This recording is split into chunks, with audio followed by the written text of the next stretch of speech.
Happy Friday. We are ending the week with a very special guest, National Security Advisor Jake Sullivan. He's our first repeat guest here. Must be a lot going on in this world. He's going to give us a readout of the Quad meeting that took place this morning and also, of course, answer some of your questions. So with that, let you take it away. Thanks, Jen. Good to see everybody today. So as Jen said, this morning, the president hosted the first ever Quad Summit, the first time that this group gathered at the leaders level. Of course, they gathered virtually because of the constraints of COVID-19.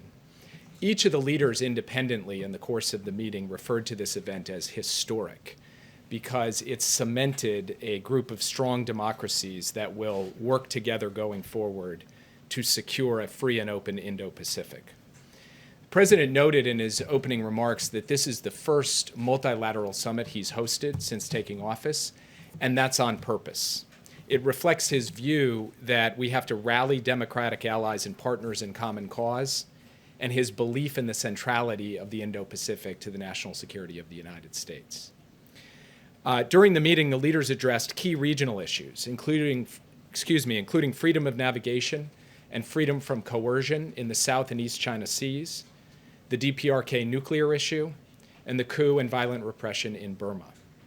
The president and his counterparts also spoke to the competition of models between autocracy and democracy and expressed their confidence that despite setbacks and imperfections, democracy is the best system to deliver for people and to meet the economic, social, and technological challenges of the 21st century. And I have to say that over the course of the meeting, a sense of optimism for the future, despite the hard times we're in, was on full display.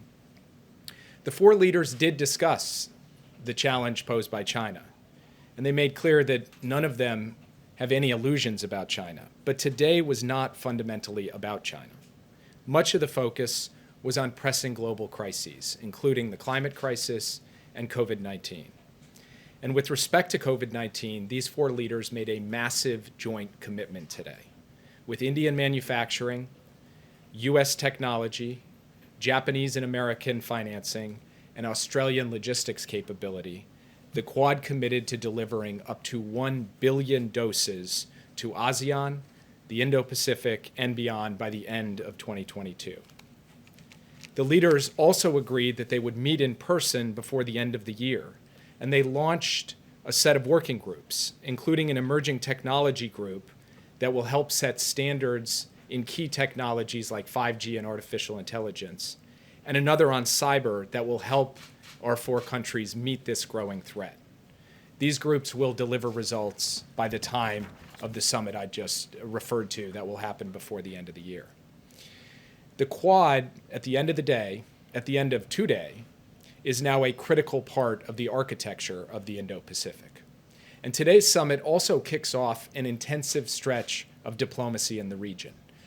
Secretary Blinken and Secretary Austin will travel to Japan and Korea to meet with their counterparts in a 2+2 format. They're getting on the road this weekend. Secretary Austin will go on to India from there. Secretary Blinken and I will subsequently meet with senior Chinese officials in Anchorage, Alaska. And we will have other high-level meetings and visits in the coming weeks with leaders from the Indo-Pacific that will be announced soon. Just a word on Anchorage before I turn to your questions. We've spoken a lot about our fundamental strategy of establishing a position of strength in the early going. And after the work of the past 50 days, Secretary Blinken and I will enter the meeting with senior Chinese representatives from a position of strength.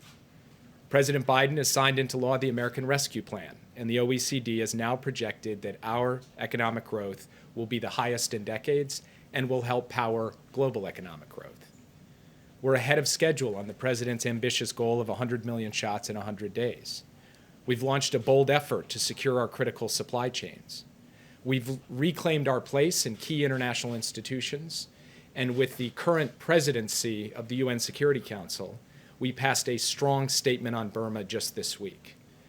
We've revitalized our alliances in Asia and Europe. Last week with the Europeans, we agreed to a pause in tariffs in the long-running Boeing-Airbus dispute, and we executed a strong joint response to Russia's poisoning of Alexei Navalny. we've begun deep consultations with our European partners on a common approach to our concerns with China. In Asia, just in the last few days, we've reached new hosting agreements for our troops and our bases with both Korea and Japan. And now we've taken the Quad to a new level. So make no mistake, today is a big day for American diplomacy. This summit is a big deal for the president and for the country, and we are looking forward to the work ahead. And with that, I would be happy to take your questions. Yeah.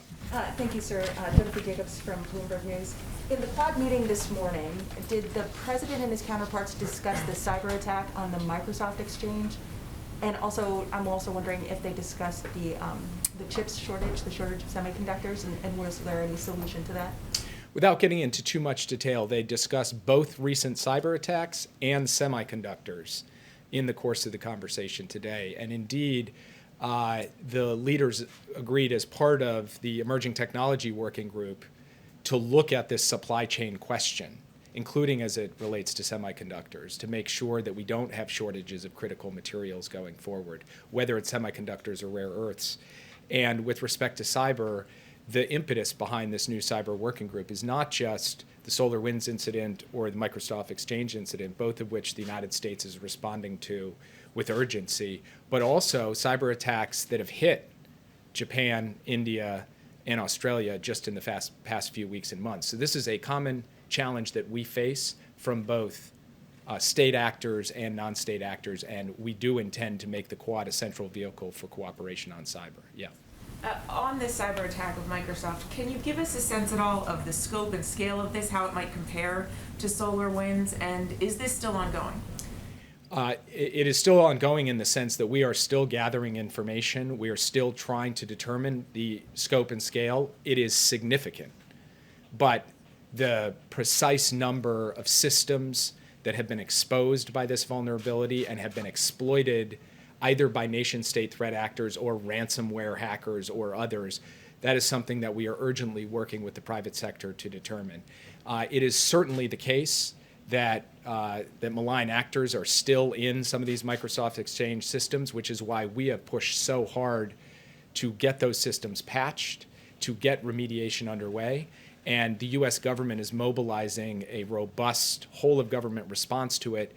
Ultimately, a lot of this comes down to the private sector taking the steps that they need to take to remediate, and we will give them everything we can to help them be able to do so. Yeah. Can you declaratively say that the Microsoft Exchange hack was done by China?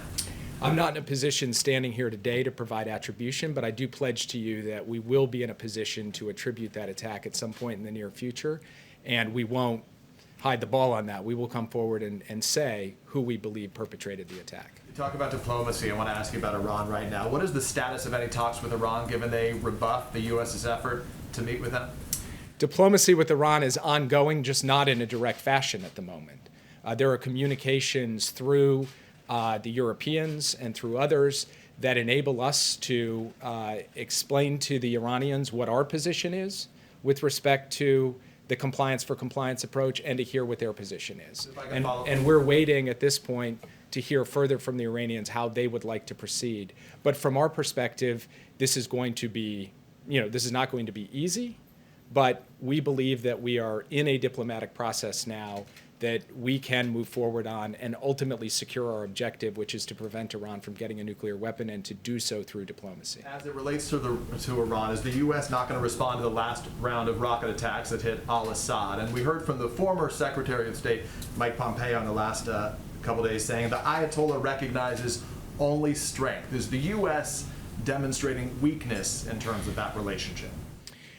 So first of all, if you look at the pattern of attacks that took place over the course of 2019 and 2020 against American personnel and facilities, how frequently they occurred, what kind of damage they did, I'm not sure that the former secretary is in a position to be trying to give us advice on the question of how to respond.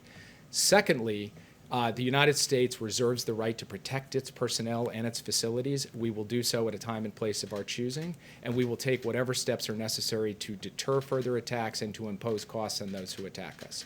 But I'm not going to telegraph our punches on any particular operation that we may take in the days or weeks ahead. Yeah.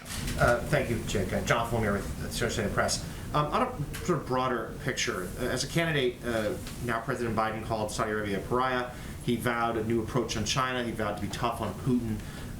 But as he's in his early days as administration, both Republicans and Democrats alike have suggested that he's taken a little more cautious, more conservative approach. What should we read into this? Is this him displaying a more realism approach to foreign policy? Why not perhaps be the optimist that he did on the campaign trail? Joe Biden is the ultimate optimist, and today was the ultimate testament to his optimism. Pulling together for the first time ever the leaders of Japan, Australia, and India in a grouping that is going to allow the United States to drive forward its agenda, its interests, and its values more effectively going forward, and to lift up democracy as the signal form of government that can deliver for people and meet the challenges going ahead. So you heard him last night in his speech about where we're going to be on COVID-19. You heard him yesterday at the bill signing about domestic renewal. And you heard him today about his deep belief that the United States will be in a position to lead and to succeed in the 21st century on the global stage. That's the broad answer to your question. The more specific answer to your question is that let's take each of those in turn. On Saudi Arabia, the president said he was going to change America's relationship with Saudi Arabia, and he has.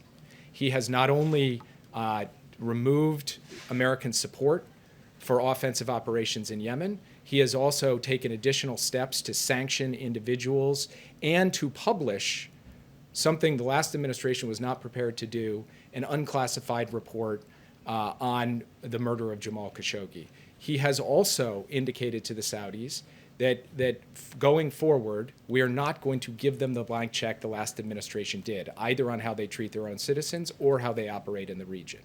But at the end of the day, his metric is what's going to advance American interests and values. And our near-term interest right now is to get a ceasefire in the war in Yemen so that we reduce humanitarian suffering there, and to get de-escalation in the region so that we increase America's security and the security of our allies and partners. On both of those issues, he has pushed Saudi Arabia hard, and we believe that we are making progress as a result of his policy. If you look at Russia and China, he has both taken a firm line with respect to Russia, including working with the Europeans to impose costs already for the poisoning of Alexei Navalny, and preparing additional responses to other malign actions that Russia has conducted. And as far as China is concerned, the United States, as he has said repeatedly, believes that we are going to end up in a stiff competition with China, and we intend to prevail in that competition. And he is amassing the sources of strength we need to be able to prevail. And that is 100% in line with everything that Joe Biden said on the campaign trail. And 50 days in, we believe we are in a better position to deal with the challenge from China than we were the day that he took office. Yeah. Jake, Stephen Portnoy from CBS News Radio. Thanks for coming in and taking our questions. I want to ask you a question about immigration diplomacy. When he was vice president, Joe Biden went to Guatemala in the summer of 2014. You were on that trip as his national security advisor at the time. He went because of what was then an unprecedented surge of unaccompanied minors coming across the border.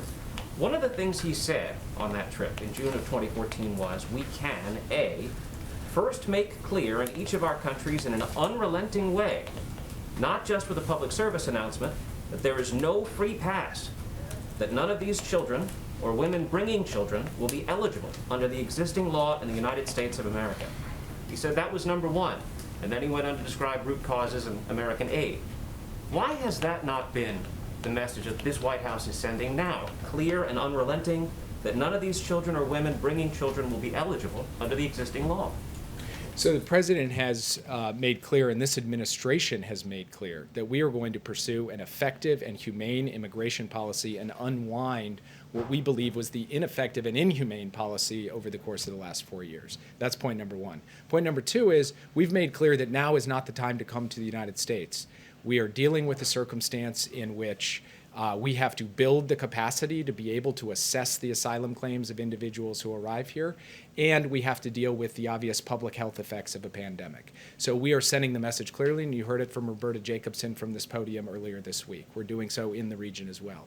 But the president also believes that under our laws, people who are claiming asylum deserve to have their cases heard properly, effectively, efficiently, and as swiftly as possible, and that is the policy that we are going to pursue. Do you really believe that message is being received clearly in an unrelenting way? I mean, there was a young man quoted in the Wall Street Journal this week who said that this president seems more friendly to him than the prior one, and he believes he'll be able to come to the United States on that basis.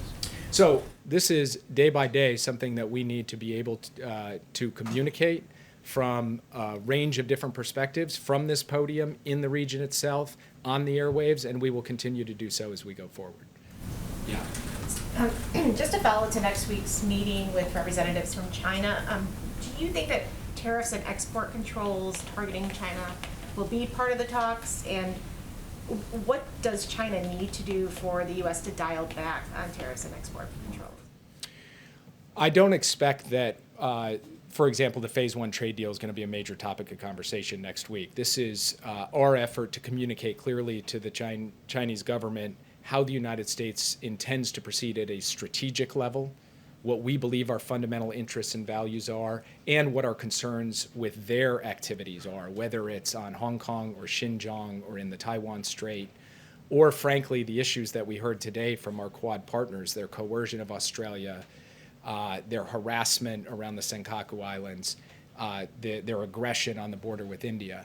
So this will stay more in that zone than get into the details of questions around tariffs or export controls. But we will communicate that the United States is going to take steps in terms of what we do on technology to ensure that our technology is not being used in ways that are inimical to our values or adverse to our security. We will communicate that message at a broad level. But in terms of the details of these issues, we have more work to do with our allies and partners to come up with a common approach, a joint approach, before we go sit down point by point with the Chinese government on these issues. We will also want to bring other key representatives, senior economic representatives of the Biden administration into those conversations at the point in time when they're appropriate to occur. We can do one more here, guys. Yeah. Taiwan's foreign minister has said he wants to see more security cooperation with the Quad. Do you see the Quad and coordination between the different nations as a way of perhaps increasing the potential cost to China of any move against Taiwan? And did Taiwan and its status come up in your discussions this morning? So the way that we look at this is that the Quad is not a military alliance. It's not a new NATO, despite some of the propaganda that's out there. What it is an opportunity for these four democracies to work as a group and also with other countries on fundamental issues of economics, technology, climate, and security. So I'm not going to get into detail on what the elements of that security will look like because we have work to do as an emergent institution to define what the agenda looks like. What we know is that broad-based maritime security is already core to the Quad agenda, that humanitarian assistance and disaster response and the work of our militaries in that space is already on the agenda. Where we go from there on everything from freedom of navigation to broader regional security questions, that has to be worked through, not just at the leaders level, but at the working level as well. So we'll see how that unfolds over the course of the months to come. Thanks, guys. Please, Jake. Oh, sure. Thank you. We're reporting For Reuters. For Reuters. Thank you. We're reporting that India is likely to block its mobile carriers from carrying or using telecoms equipment by Huawei. Is that something that the United States welcomes? The United States has expressed its concerns about Huawei and the relationship between Huawei and elements of the Chinese government and military apparatus. And so this is a sovereign decision for India to make, but we certainly think it's consistent with the decisions that we've made and advocated as well. And just to follow up on the vaccines, we also have reporting from India that the temporary U.S. ban on exports of key raw materials for vaccines could affect the objective of quickly ramping up production. Is the U.S. open to easing that ban? So first, the president had the opportunity to speak with the prime minister about this bold initiative that we're undertaking, and we feel very good about our ability to execute against that. Secondly, I do not believe that there is an export ban, but the United States will happily work with countries around the world to make sure that we are doing our part, not just to make sure every last American citizen is vaccinated as quickly as possible, but that the rest of the world gets vaccinated as quickly as possible as well. So I'll leave it at that. Thanks, guys. Thank you, Jake.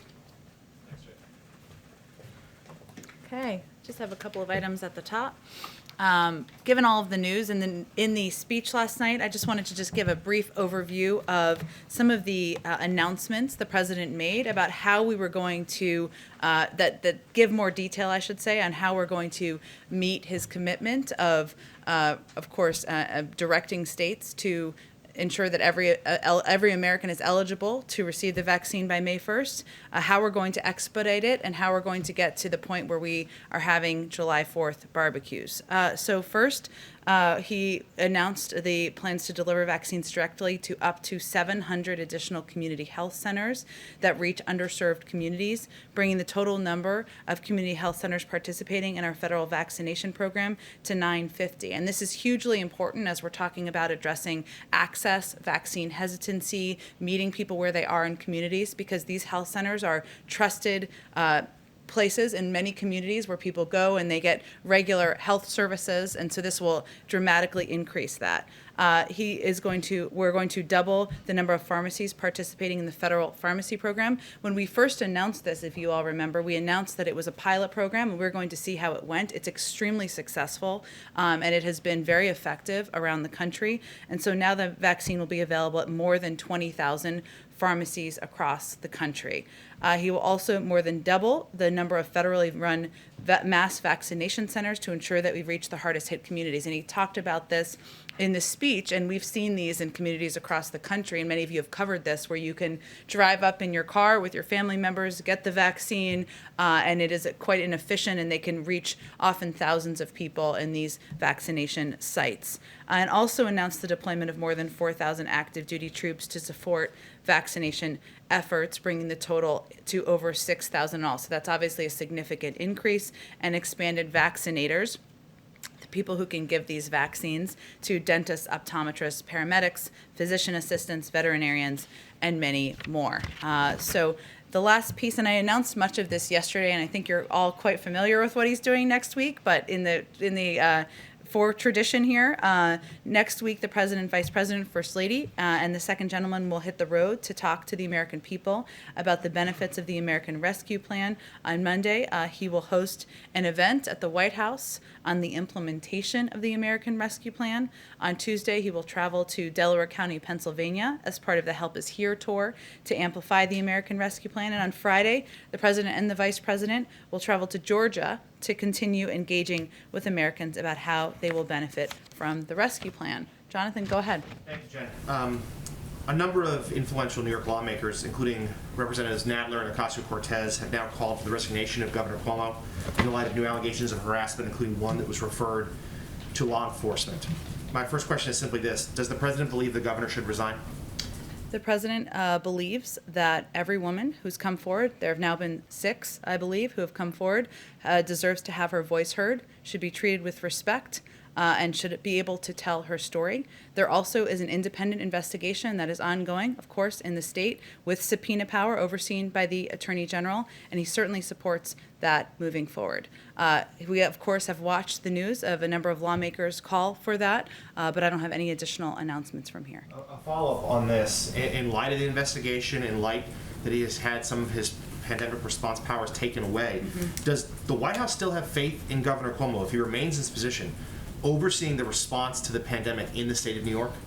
Well, we certainly don't want anyone in the state of New York to be penalized, meaning not have access to vaccines, to vaccinators, not have access to funding from the rescue plan. And certainly we will continue to work with a range of officials to get that done and get it implemented. But the president and our COVID response team works with governors across the country, including Governor Cuomo, to implement these plans, and we'll continue to do that.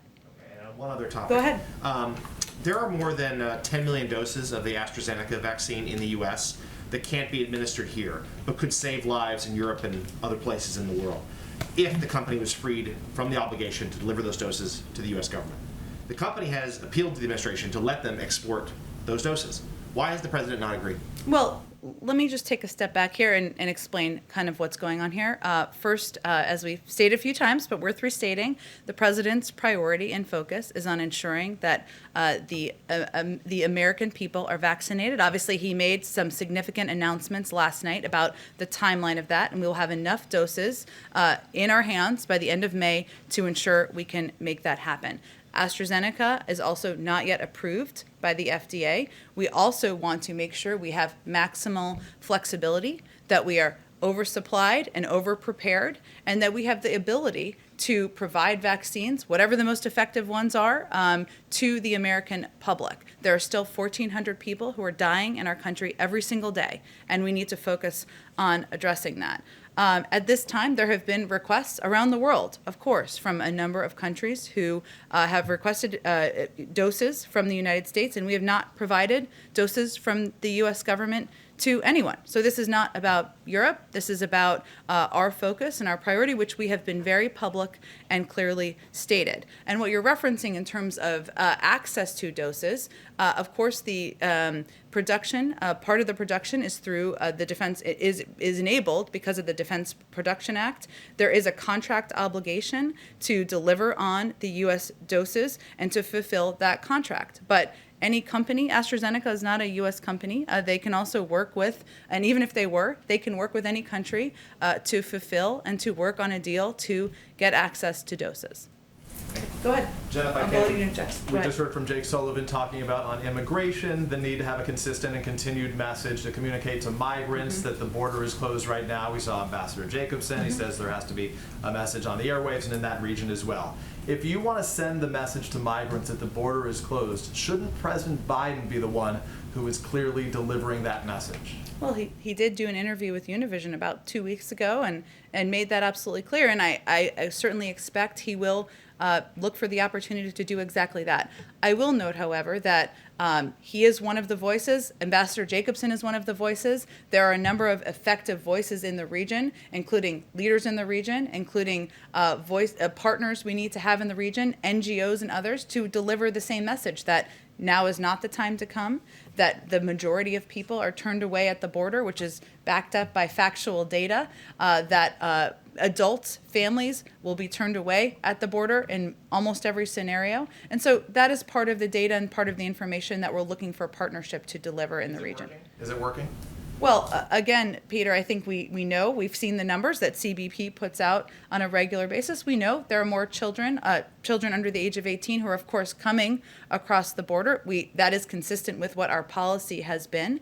But in terms of people who were turned away, who are coming to the border, who are turned away, I mean, those numbers, are people hearing that? Are they still making the journey? I don't have any further analysis of that. I know that what people are looking at is that there are more children who are coming across the border, and we've certainly confirmed and acknowledged that. Let me ask you about the president's speech last night. This was a speech about the anniversary, the last year since the pandemic began. Of course, he spent a lot of time touting the success of vaccines, yet there was no mention of the president under whose administration these vaccines were developed. Does former President Trump not deserve any credit on vaccines? Well, the president himself and many people in our administration have conveyed that making the progress that was made, and we've said this publicly, that was made on these vaccines was a Herculean, incredible effort by science and by medical experts. And certainly we have applauded that in the past, and we are happy to applaud that again. But I would say there is a clear difference, and there are clear steps that have been taken since the president took office that have put us in a trajectory that we were not on when he was inaugurated. And leadership starts at the top. It includes mask wearing. It includes acknowledging there's a pandemic. It includes getting a vaccine in public. But even more importantly than that, it includes putting in place an operational process that can ensure that we have enough vaccines to vaccinate Americans, enough vaccinators, enough vaccine locations. None of that was in place when the president took office. And certainly that's on distribution and the like, but on the development of the vaccines, it was Operation Warp Speed that was invented, executed, initiated under the former president.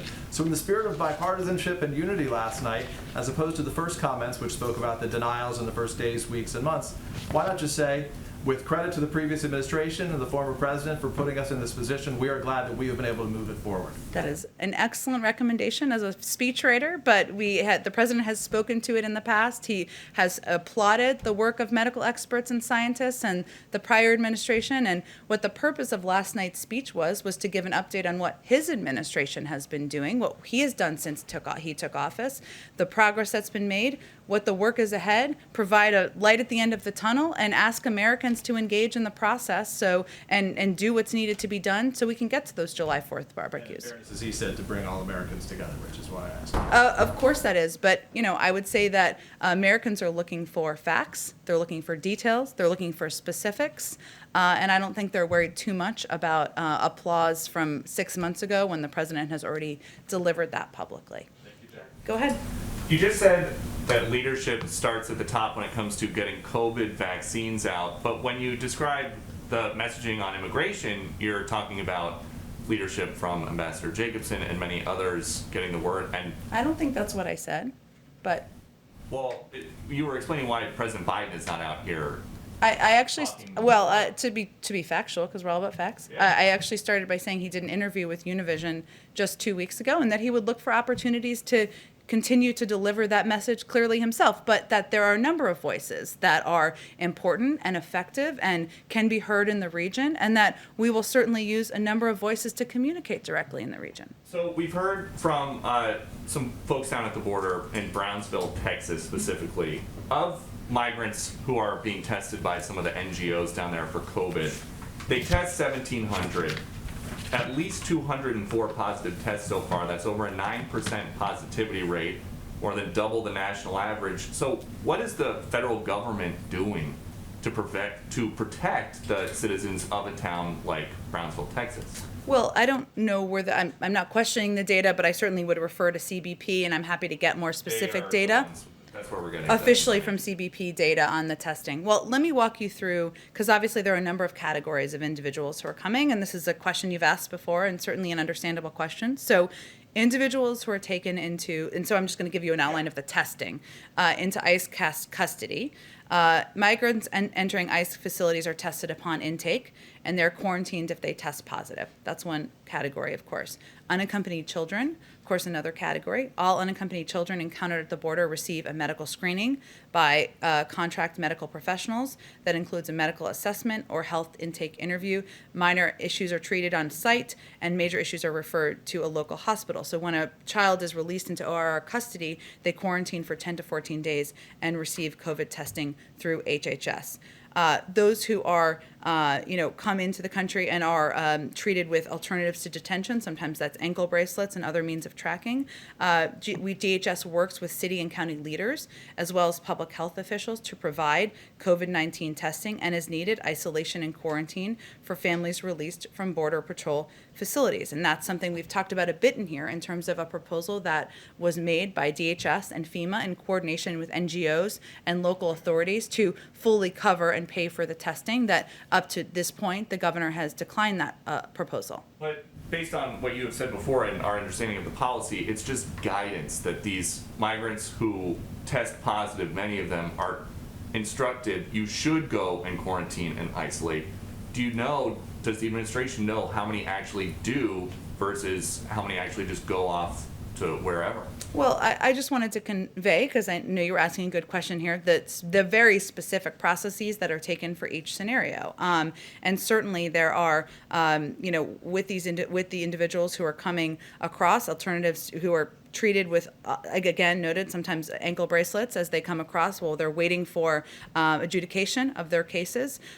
Those are the steps that are taken. Those are the recommendations that are made. And I just noted that testing is there's a proposal for testing all of these individuals as they come across. So that's what our policy processes are. But in terms of specific data and numbers, I would certainly refer you to CBP, or I'm happy to talk to them as well. And do you know if there are any administration discussions about vaccinating some of these migrants who are being held for much longer than normal or much longer than in previous administrations to stop the spread in the shelters? It's a really good question. I would say, obviously, we're focused on vaccinating, eligible Americans in the country, but we do believe that vaccinating as many people as possible keeps all of us safe and keeps all of us, ensures the safety of all people living here. But I'm not aware of any plans. We are very focused on addressing and taking steps to address the public health challenges that we're seeing across the border, of course, with the pure number of people, the number of people who are in CBP facilities and in these shelters. We've talked a bit about working with the CDC on guidelines, but certainly with the pure numbers, we need to continue continue to look at and evaluate ways to prevent this from becoming more of a public health challenge. And then one other topic quickly. Last night in his speech, President Biden reiterated his goal. He wants a majority of schools open by his 100th day in office. That's April 30th. Yep. One day later, May 1st, he says that every adult is going to be eligible for the vaccine. We know that teachers have been prioritized Right. everywhere. So why just a majority of schools as the goal instead of a specific high percentage, or say all schools? Well, first, let me encourage you. You could even go cover it, I bet. The Secretary of Education is having a forum on schools and school reopening on the 24th. I believe it's the 24th of March. There are a lot of steps that are being taken already by the Department of Education. They're issuing a guidebook of best practices. They're already engaging with schools and school districts. They're requiring that any school that is going to have access to funding from the American Rescue Plan produces a plan within 30 days to reopen their school. The school district does, I should say. So there are a number of steps underway. We, of course, want to have schools reopen and have them reopen in 5 days a week. That's our objective, but it's in the excellent hands of the Secretary of Education, this is his number one priority every day, as the president talked about in his speech. And last one, would the White House be okay, or could the White House get behind a proposal for schools to remain in session full-time through the summer? Well, some school districts will decide to do that, and they can use funding from the American Rescue Plan to do that, or to help ensure they can do that. So it's really going to be a decision made school district to school district, and if that determination is made, we certainly support that, but that's part of what Secretary Cardona will be working out with school districts. Go ahead. Thanks, Jen. On the 4th of July barbecues that you keep mentioning, Yes. it's obviously a symbolic goal, but how did you arrive at that date? Why the 4th of July? Is that the date by which you believe most adult Americans will be able to be vaccinated? Well, we'll have enough supply by the end of May, right? And it will be state to state. So we did not want to give a conclusion of when everybody will be fully vaccinated, because it really depends on a couple of factors, some which are out of our control, right?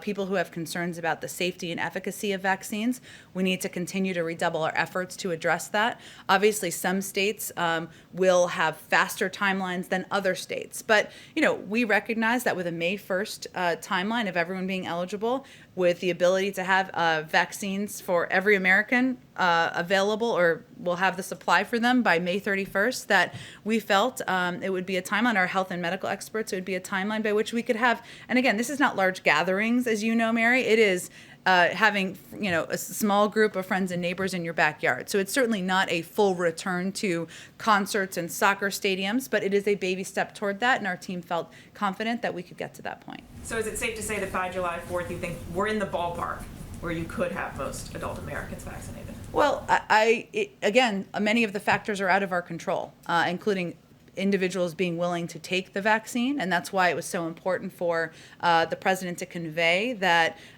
it is safe, it is effective. Tell your friends and neighbors it's safe and effective, and that will be a factor here. And it is going to require Americans continuing to wear masks, continuing to social distance, getting the vaccine. So that is a light at the end of the tunnel, but there are a lot of steps that need to be taken to get there. As the president mentioned last night, you're also launching new tools in May to make it easier to sign up, including a website. Yep. Why wait until May to roll that out? Well, there's already a pilot program that is available in about half a dozen states, and we've talked about expanding and building upon that. A lot of states also have their own websites where people can go, and of course, pharmacies, as you know, in a program we've massively expanded as part of the announcement last night, you can do scheduling through there. This is a website that will make it possible for Americans to go see where there is supply available, and we just wanted to make sure that it was we had the time to have that up and ready, but we are confident we can do that by that timeline. Go ahead. Thanks, Jen. Back to AstraZeneca. Can you say how big is that stockpile? And then secondly on that, also on AstraZeneca, when does the administration expect them to seek the emergency use authorization, the EUA? Sure, both excellent questions. I don't have any prediction for when they will seek it. You probably have to ask them that question, and I don't have a update on the amount of supply. Obviously, there was an order placed last year prior to President Biden taking office. And as would not come as a surprise to you, given this is how it's worked with every other vaccine, it doesn't mean you have all of that, right? You often don't have much of it until there is approval, and obviously we're not going to get ahead of the approval. Would you be able to follow up with us and just let us know how many doses are in that stockpile? I'm not sure. We will have a number to provide, but I'm happy to check for you on that. Go ahead. Jen, one question on last night.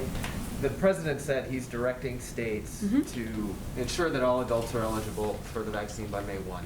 What more do states need to do to achieve that goal? Because it sounded a little bit like he was putting the onus on states, but states are asking for more supply, right? And they won't be able to do that without more supply.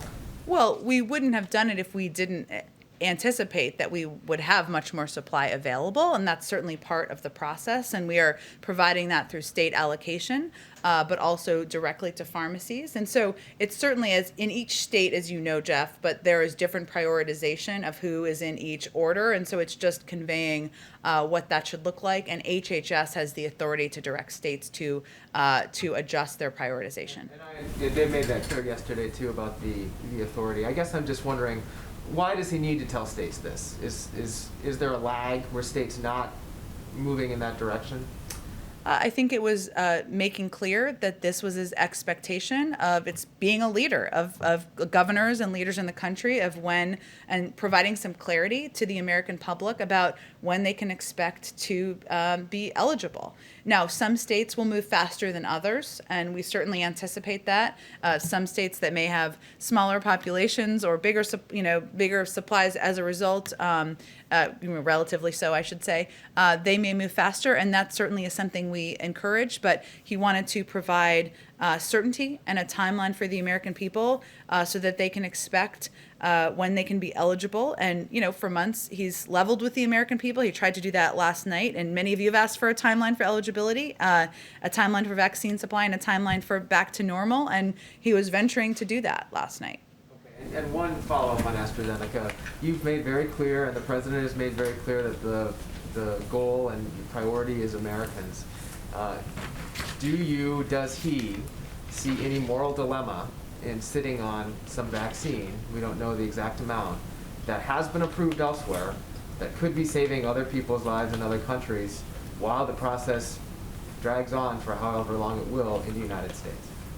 Well, we don't know, and can't anticipate, as you know, when the process will conclude. But I think his view is that his first obligation, is to addressing what is still a crisis in our country, right? And what is still a circumstance where, yes, he outlined last night that there's a light at the end of the tunnel, but 1,400 Americans are dying every single day. And he wants to have, as the leader of this country, maximum flexibility. Now, as Jake just outlined, he also wants to be a key member of the global community and send the message that we want to be collaborative and cooperative and work with other countries to get the global pandemic under control. No doubt that is a tricky balance, but in the middle of a pandemic, we're still at war with the pandemic. It was a priority to him to ensure that he has maximum flexibility as the leader of this country.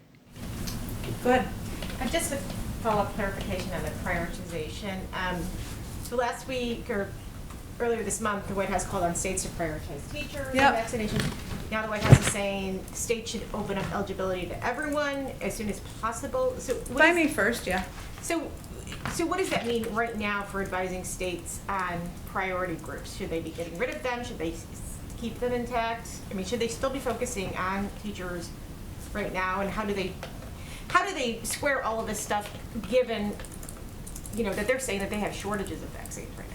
Well, I think there are some who are saying that and some who are not. And obviously, we've been increasing supply nearly every single week. Actually, every single week we probably have been increasing supply. And as you all know, we will also have more and more doses we'll have access to as the federal government to ensure that states are getting an increase in supply. It's going to be decisions made state by state on how they provide clarity to the people in their state. I believe Alaska is a state that has already moved to eligibility for everyone. done. So there are probably models that some states can look to.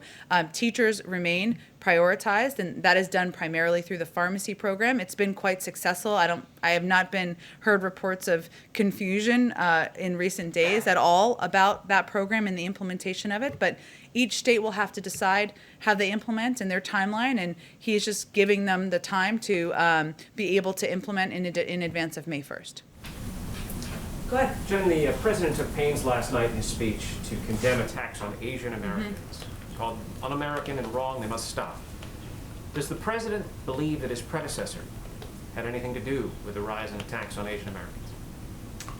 I think the president has spoken about the concerns he had about the rhetoric and the provoking of hate speech by his predecessor. And I think he's not made a secret about that. But we're looking at this moment, 50 days into an administration, where there are still, many in the Asian American community still live with fear, still are being threatened, still are being attacked. And he felt it was important for him as the President of the United States and leader of this country to make clear that that's not acceptable and to condemn that during his first primetime address. And so that was more, not a reflection of his thinking about his predecessor, more about looking at what people are still facing in this moment. Is there anything more the administration can do on this point? There's a push on the Hill, I understand, to have the DOJ official take on this problem. Is that something that the president would support? And if absent legislation, is there something he could do or order the attorney general to do? I think he would expect the Attorney General would make decisions independently about how to best address. And I'm happy to talk with our policy team and see if there's more. Obviously, he signed the executive order in the early days and condemned these actions last night, and certainly would expect, as I said, the Department of Justice to make independent decisions, but I can see if there's any more specific policy actions we can take. Quick question about next week. This is the first Irish president in some time. Any plans for St. Patrick's Day, even here at the White House? I expect we will have more to preview. We, of course, will be recognizing St. Patrick's Day. But I will have more to preview for you on what that looks like probably later in the weekend or early next week as it's being finalized. Go ahead. Yeah, following up on the earlier questions about July 4th, in order to reach that goal, I mean, is there a certain percentage of Americans that need to be vaccinated? Or if there's no number, what does the situation need to look like? Do we need to continue on the pace that the country's been on in recent weeks? Well, I think it's important to note that we're not talking about a July 4th celebration on the mall. We're not quite there yet, right? And we're not talking about soccer stadiums being filled in communities across the country. That might require something more like what you're talking about. We're talking about the American people being motivated and excited by the fact that if they get vaccinated, if they abide by that there will be access to vaccines, they will be eligible, and if they take steps to get vaccinated, to continue to wear masks, to continue to observe social distancing, then looking ahead to July 4th is an aspirational moment where people can plan small get-togethers in their backyard. But we're not talking about a mass event here or a return to total normalcy. That's not what this is. This is a step more toward the kind of socialization and engagement with friends and family that he knows as a human being people have been missing over the last year. Yeah, and another question, the $350 billion in direct aid to state and local governments. State and local governments right now are going through their budgeting processes. When might they be, has the White House been able to determine when they'll be able to start getting money from that aid? Will it be in one large chunk from municipalities and states, or will it be over a staggered time? What have you been able to determine through the Treasury Department? Yeah, that's a great question. I know Treasury is working hard at ensuring that this money is getting out the door, the portions of the money they're overseeing, but I'd have to talk to them more about how that will be implemented or pushed out specifically. And kind of what the timeline for that will be. And hopefully we'll have more of an update on that early next week, but I'll see if anything is ready before then. Yeah, one more final question. Under the American Rescue Plan and the $1,400 checks that Americans receive, there are currently no protections to prevent debt collectors from seizing stimulus checks. During the last year, the second round of stimulus checks had such protections.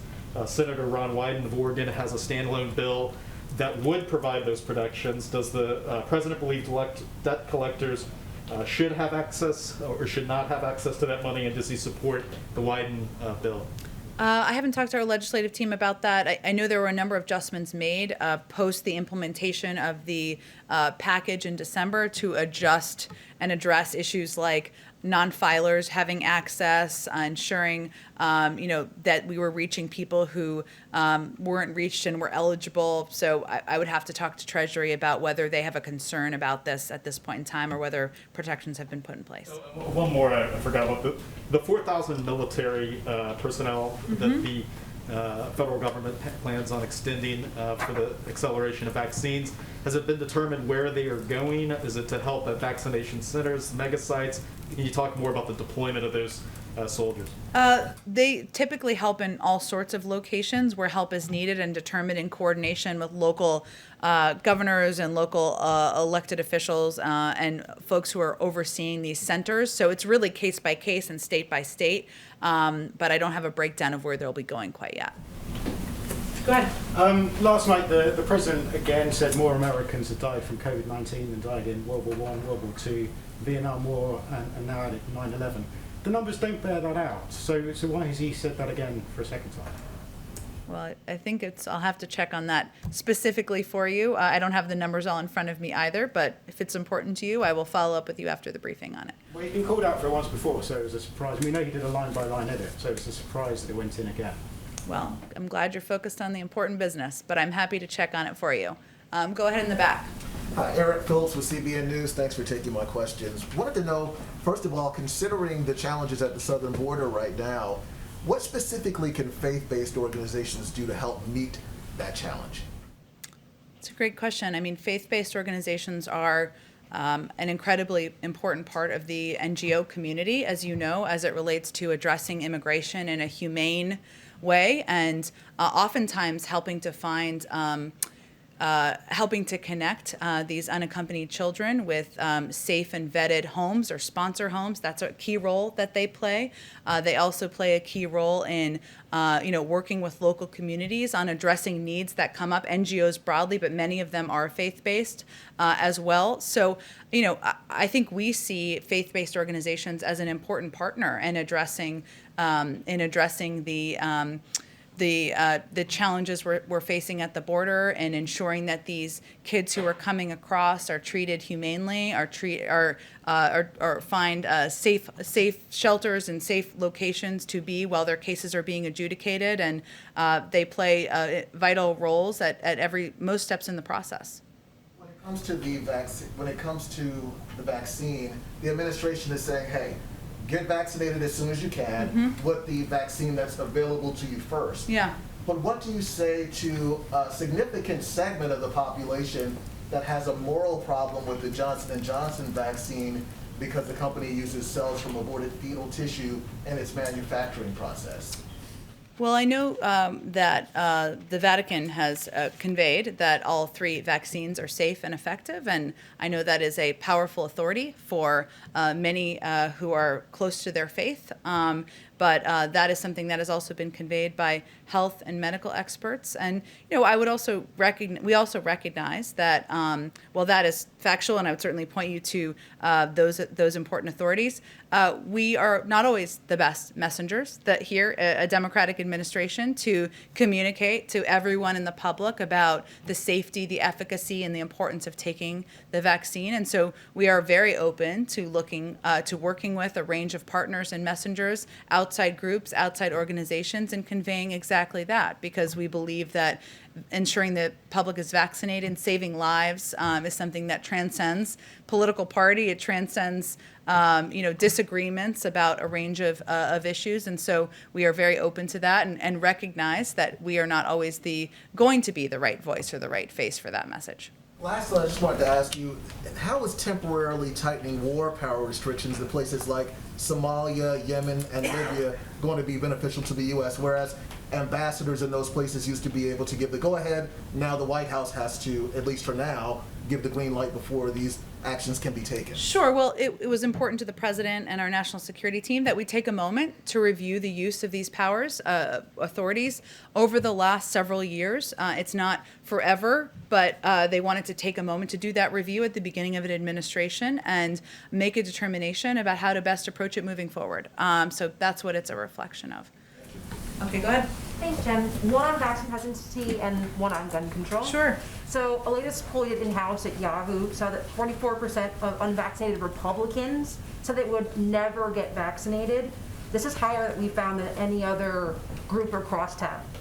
Are you worried that the vaccine hesitancy from these Republicans, or white Republicans, will make it harder for President Biden's goal of vaccinating all adults by summer? And what is your guys' thought, or what is the administration doing to persuade Republicans in particular to get vaccinated? You're talking about who are the effective messengers here. Well, we're concerned about vaccine hesitancy in many communities across the country because we are going to get to the point, clearly, where we have enough supply for to vaccinate every American, every adult in this country, and it will get to the point where we have more vaccines than people who want to take the vaccine, and we see that on the horizon. So we have taken a number of steps in communities where we feel we can be very effective messengers in, and that includes, just as statistically, just because I know you were giving a statistic about kind of white conservative Republicans, but Black and brown communities are actually the hardest hit by the pandemic, 2 times more deaths and hospitalizations. Also communities where there's high levels of vaccine hesitancy, and we have taken a number of steps to open, as I mentioned, these community health centers, invest in more mobile units. A big issue, though, is access and accessibility and meeting people where they are, regardless of their political affiliation. And so one of the steps we've taken and we can effectively do outside of any partisan politics is ensure that there are locations with trusted locations, community health centers, pharmacies, where anybody of any political persuasion can get the vaccine, and they don't need to wear a Joe Biden sticker in order to do that. But we also recognize, as I noted in response to the earlier question, that we are not always going to be the most effective messenger, and there are outside organizations that are doing a range of outreach, doing ads and things along those lines. One that featured former Republican President Bush and others, and I think that kind of work is something we fully support and we feel is important in order to increase the number of people who feel comfortable and confident in the effectiveness of the vaccine. Follow up on that, we've heard a lot from the administration on very specific plans about, like you said, Black and brown communities and how they're being disproportionately affected. But is the White House thinking of how to reach Republicans who will not take the vaccine? Talk about the ad.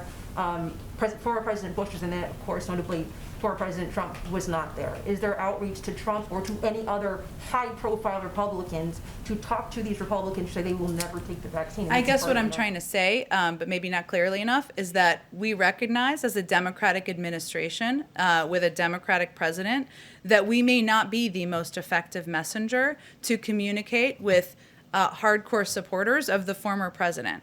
And we have to be clear-eyed about that. Now, we also know that it is not always famous people who are the most effective messengers. And so when I was talking about access, what I was getting at is that doctors, medical experts, community leaders are often not seen as faith leaders, as partisan officials. And so we also work to empower, to provide funding, to work with these different organizations to get into communities and convey this is safe, it's effective, it will save lives. This is not a partisan issue. So that is a step we are taking. But yes, there are, in terms of elevating outside voices, we certainly support that. But there's a lot of outside work that's happening on to reach out to these groups as well. Should we expect to see, any collaboration between the White House and high-profile Republicans, on Twitter, on Instagram, anything like that, to speak to these communities, just as there are with other Black and brown people? Let me try this again. So, I'm hearing you. I just want to get very specific about the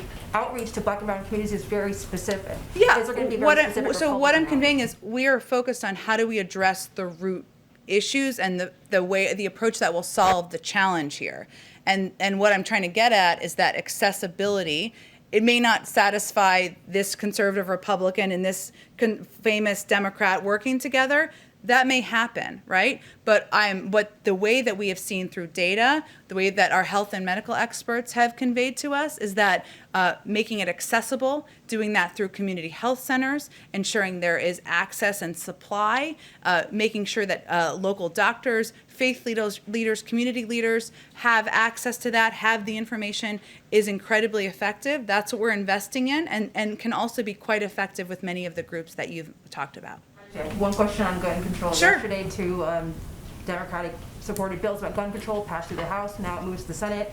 Curious what the White House's outreach is going to be to senators to try to get 60 votes for these two kind of very important, especially for progressives, legislation on gun control. Yeah.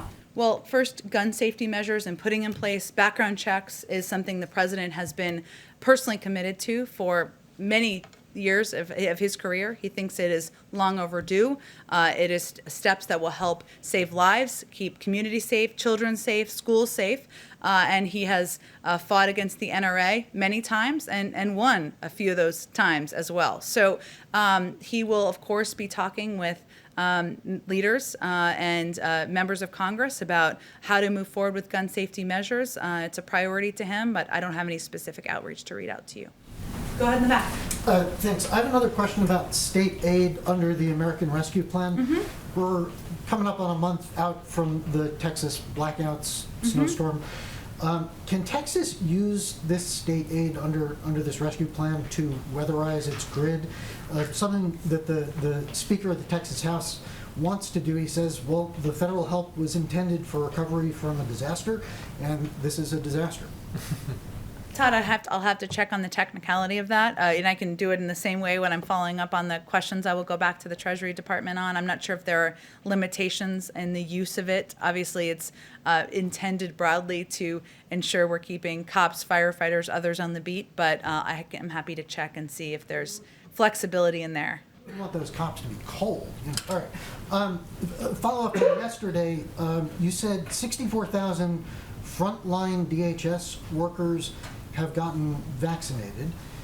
This was part of the spat with Governor Abbott. Yeah. Governor Abbott said today that there's a mass vaccination clinic next week for Border Patrol agents in the Rio Grande Valley, and he's saying that is coming in response to the pressure that he's put on the administration. How many frontline workers have not gotten shots? And was this a response? How many Border Patrol agents have not received shots?